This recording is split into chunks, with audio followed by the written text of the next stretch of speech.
हरियाणा के गृह मंत्री अनिल विज हमारे साथ हैं। विज साहब, अगर निकिता मामले की बात करें तो इस समय की क्या अपडेट है सर?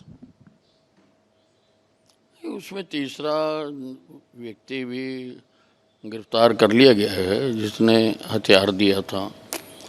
कार भी बरामद कर ली गई है और पूरी उसके साथ तत्परता और होशियारी के साथ हमारा पुलिस डिपार्टमेंट लगा हुआ है।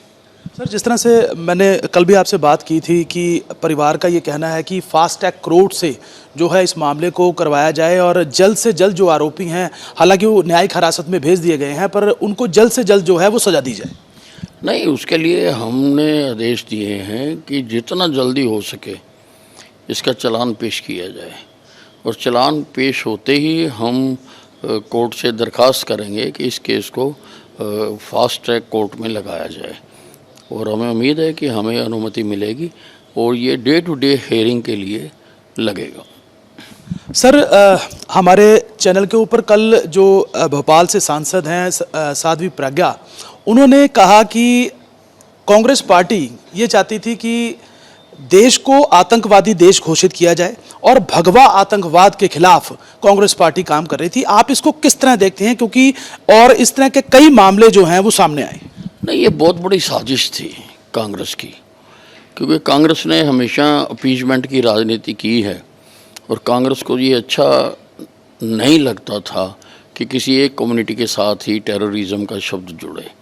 इसलिए उन्होंने भगवा टेररिज्म का करने के लिए एक फर्जी जो स्टोरी थी, फर्जी जो मामला था वो बनवाया और बाद में कोर्ट ने सिद्ध कर दिया, कोर्ट ने बरी कर दिए लोग। और उसमें साध्वी प्रज्ञा के साथ भी जो ज्यादतियाँ की गई उससे झूठे बयान दिलाने के लिए और करने के लिए, ये बहुत शर्मनाक है। एक लोकतांत्रिक देश में ये इस प्रकार की चीज़ें बहुत घिनौनी लगती हैं कि जिसमें लोगों से ज़बरदस्ती आप करके और चीज़ों को फ्रेम करो। कांग्रेस ने फ्रेम किया था ये भगवा टेररिज्म का। सर, जिस तरह से भगवा आतंकवाद की बात हुई, सर, कहीं ना कहीं कांग्रेस पार्टी हिंदू धर्म को बदनाम करने की कोशिश कर रही है, आपको लगता है कि सर? और कहीं ना कहीं जैसे साध्वी प्रज्ञा ने कहा कि मेरे को इतनी बुरी तरह से टॉर्चर किया गया कि मेरी रीढ़ की हड्डी टूट गई। देखिए, कांग्रेस पार्टी जो है इसको समझना चाहिए, ये देश की सबसे बड़ी सांप्रदायिक पार्टी है।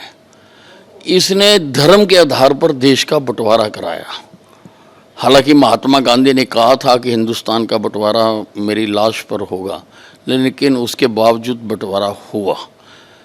इन्होंने धर्म के आधार पर 84 के दंगे करवाए। तो ये जो पार्टी है ये पूरी तरह से सांप्रदायिक पार्टी है, लेकिन ये अपना दूसरा चोला ओढ़कर लोगों के सामने आती है और अपने आप को ये क्या कहते हैं यार, भूल गया मैं, एक सांप्रदायिक हो गया, एक दूसरा क्या हो गया, सेकुलर शब्द भूल गया था। कहाँ से शुरू करना कर ले। ये सबसे बड़ी सांप्रदायिक पार्टी है और ये अपने आप को सेकुलर का चोला डालकर लोगों के सामने आती है, जो कि इनका बहरूपिया रंग है। सर, जिस तरह से साध्वी प्रज्ञा का कहना है कि मेरे को बहुत सी यातनाएं दी गई, जो मुंबई के इस समय कमिश्नर हैं परमबीर सिंह, उन्होंने उस समय मेरे को बहुत ज़्यादा बेल्टों के साथ पीटा, मेरे को गालियां दी गई और वो मेरे से यही कहलवाना चाहते थे कि वो आतंकवाद के साथ मिले हुए हैं। नहीं, वो बिल्कुल जो साध्वी प्रज्ञा का बयान है उसकी कोग्निजेंस ली जानी चाहिए और उसके आधार के ऊपर परमबीर सिंह के खिलाफ सख्त से सख्त कार्रवाई की जानी चाहिए।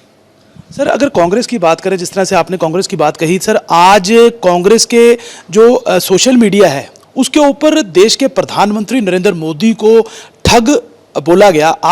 आप नीतियों का विरोध कर सकते हैं, आप कामों का विरोध कर सकते हैं, लेकिन एक पद की गरिमा का ध्यान नहीं रख रही कांग्रेस पार्टी। देखिए, जब से कांग्रेस पार्टी के हाथ से सत्ता खिसक गई है, इनका दिमाग भी खिसक गया और इनके जो सर्वा नेता हैं राहुल गांधी, वो बड़ी अपमानित भाषा का इस्तेमाल करते हैं। हमारे प्रधानमंत्री, जिनका सारे विश्व में आज सम्मान किया जाता है, सारे विश्व की बड़ी बड़ी शक्तियाँ उनको बहुत आदर देती हैं और देना भी चाहिए हिंदुस्तान के प्रधानमंत्री को।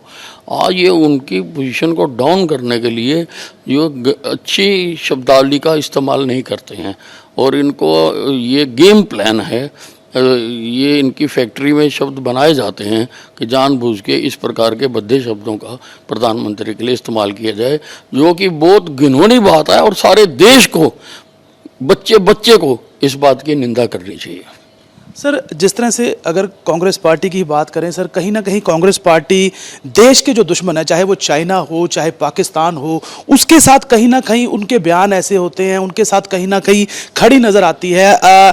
सर्जिकल स्ट्राइक हुई, उसके ऊपर सवाल उठाए राहुल गांधी ने और देश के जो सेना अध्यक्ष थे उनको गुंडा तक कहा।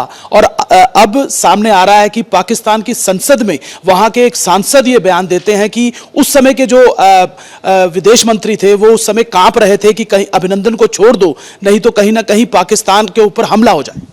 नहीं, देखिए, कांग्रेस पार्टी ने बार बार ये बताने की कोशिश की है कि ये हिंदुस्तान की नहीं, हिंदुस्तान के दुश्मनों की पार्टी है। इन्होंने चाइना की कम्युनिस्ट पार्टी के साथ इन्होंने वहाँ पर MOU साइन किया। बताइए आप, क्या कोई सरकार किसी दूसरी पार्टी की, पॉलिटिकल पार्टी के साथ MOU साइन कर सकती है?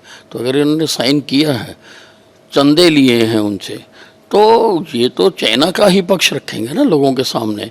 उसी प्रकार से जब भी पाकिस्तान के साथ सर्जिकल स्ट्राइक हुई और ये हमारे से सबूत मांगते हैं कि आप सबूत दीजिए कि हाँ वहाँ कितने लोग मारे गए, तो ये हिंदुस्तान की भाषा नहीं, पाकिस्तान की भाषा बोलते हैं। और अब धीरे धीरे धीरे धीरे धीरे धीरे हिंदुस्तान की जनता इनके असली रूप को समझती जा रही है। विजय अमन के साथ Salil Khanna, republic media network, Chandigarh.